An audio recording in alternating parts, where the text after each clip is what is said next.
Nós moramos na Vila União.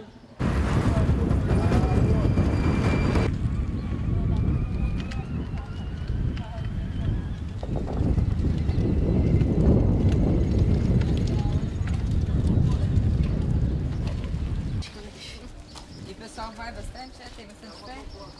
Acho que sim. E qual é o sonho, freguesia?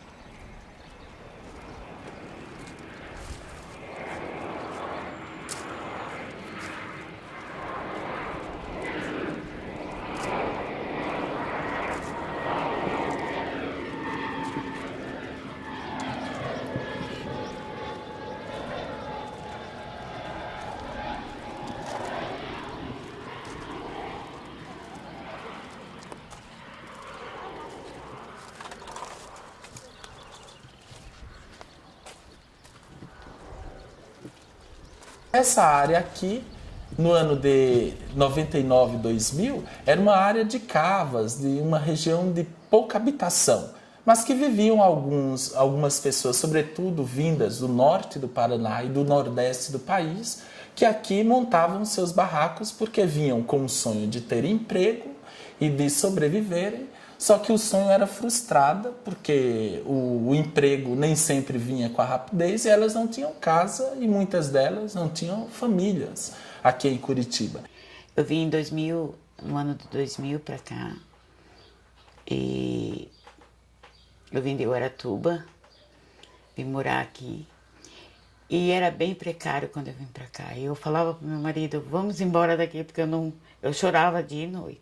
A gente era roubado toda semana os fios, eles roubavam, a gente ficava sem luz. Para tomar banho a gente tinha que tomar durante o dia, porque à noite já caía tudo. A água, a mesma coisa, era nas valetas, assim, era bem precário mesmo. Eu chorava muito. A minha irmã morava do outro lado do bairro, né, mais pra cima ali. Daí houve toda essa invasão aqui, daí os terrenos estavam bem baratinhos, né? Daí a gente veio morar pra cá, não tinha condições de comprar, de parcelar terrenos, daí a gente pegou aqui mesmo. Aqui virou uma ocupação, e a gente costuma até brincar, porque os meios de comunicação oficial chamam de invasão. Aqui nós preferimos sempre, desde o início da obra, dar o nome de ocupação, dado o caráter, primeiro, público da terra e depois, por uma questão de direito constitucional. Toda pessoa tem direito à habitação e a terra estava desabitada, as pessoas vieram ocupar a terra porque não tinha lugar para elas ficarem e é impossível que alguém queira ficar no relento. Então, as pessoas vieram ocupar esse espaço onde hoje nós chamamos de Vila União Ferroviária, que é uma parte da Vila Áudio União do Bolsão, na verdade chamado Áudio União, que engloba a Vila Áudio, a Vila União, que é essa onde se situa a obra social Santo Aníbal, e o Icaraí, que fica já na divisa ali com São José dos Pinhais. Eu perdi empregos bons por morar aqui. Porque quando eu falava, moro lá, era mandado embora, não preciso de você. Então a gente era muito discriminada e eu acho que ainda existe essa discriminação.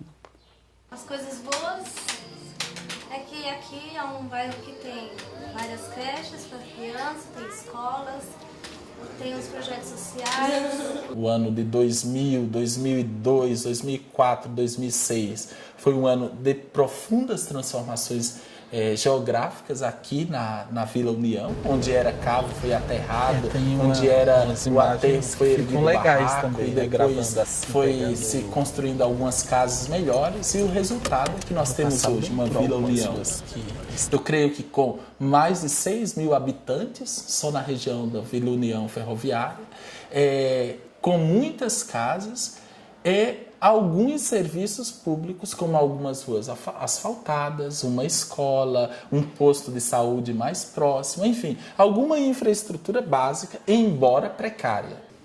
E as coisas ruins, tem rua que falta asfalto, né?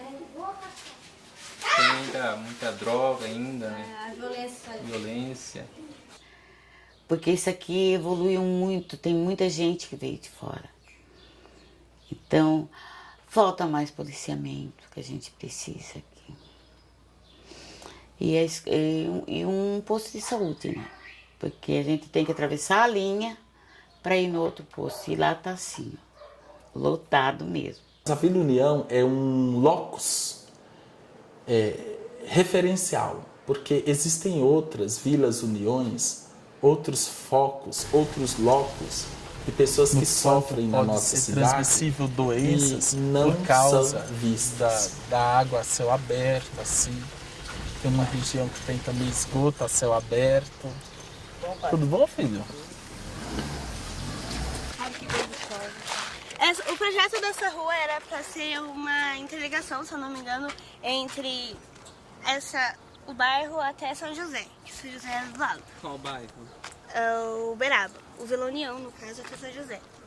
Daí, aqui tinha muita casa de pessoas que não tinham condições de vida. E eles acabaram construindo as casas da Coab e tiraram muita gente daqui. E muita gente foi morar, não sei pra onde, porque outras pessoas que tinham condições foram lá e compraram as casas da Coab e deixaram as pessoas sem casa. Isso daqui, quando chove, alaga tudo. Então veja, as condições de quem mora nessa rua, por exemplo. Com a água a céu aberto, a lama a céu aberto, ainda bem que hoje choveu para a gente ter uma noção de como que é a realidade das famílias. Essas não são as partes, digamos, lá da frente, onde foi asfaltada, assim, meio que para dizer, foi...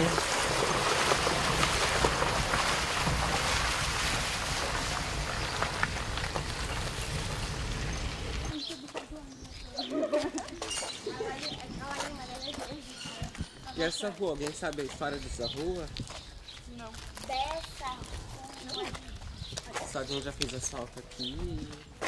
Projeto já tem, porque já teve projeto de fazer asfalto no Uberaba todo, no bairro todo. Mas não foi pra frente. Aqui o problema é só esses buracos quando chove, né? Chove, vira muito buraco essas ruas, né? Daí fica cheio de água, vira uma buraqueira, né? E aí não é muito bom, né? Esses asfaltos tem que terminar, esses asfaltos muita poeira igual agora, né? Aí você não tem se lavar carro e...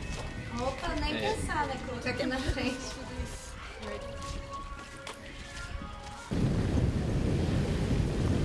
Essa é uma pergunta que todos os moradores se fazem. Por exemplo, por que asfaltou até uma parte e outra parte não foi asfaltada?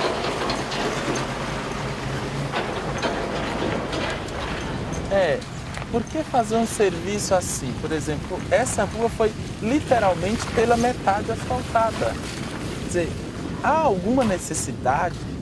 Configura algum desvio de verba, né? Veja, é insustentável pensar uma coisa dessa, né?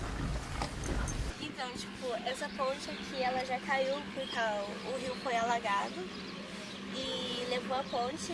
E essa daqui a gente não garante que vai ventar muito não. Então, lá é uma ponte, só que não tem essas partes aqui. E é muito estranho de passar ali. Eu tenho muito medo, não tem muita madeira assim, tipo, já tá mais ou menos que podre. E é muito ruim de passar ali. Que é porque uma vez na frente da minha casa tinha uma valeta, daí eu fui atravessar e a ponte quebrou o negócio que era pra atravessar, eu caí na valeta e peguei uma doença. Olha, me veja como fica quem mora, por exemplo, naquela região ali para passar. Ó.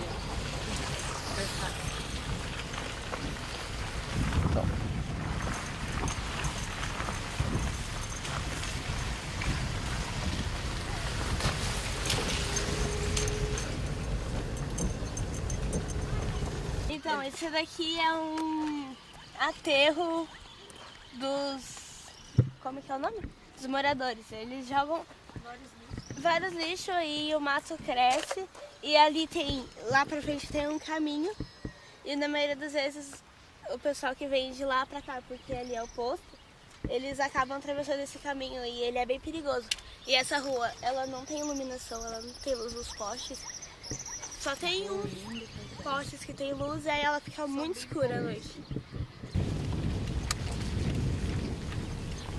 Vejamos essa parte aqui, ó, que é uma parte onde se jogam alguns aterros.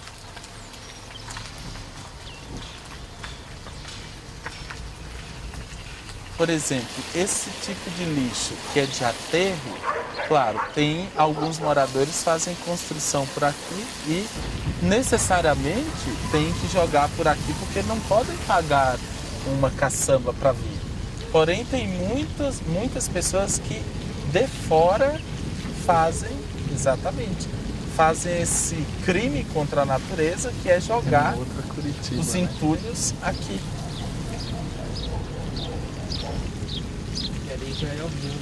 Nós não temos tantas moradias adequadas no Jardim União. Nós temos ainda pessoas que convivem em barracos que não têm banheiros, que não têm piso em casa. Nós temos famílias que não têm o que comer. Então me veja, as famílias que moram em ruelas, como essas daqui, que nós estamos vendo aqui à frente, como lida com o esgotamento? Para onde que vai? A maioria das famílias aí ainda tem fossa. Quer dizer, armazena de modo inadequado os dejetos humanos, né?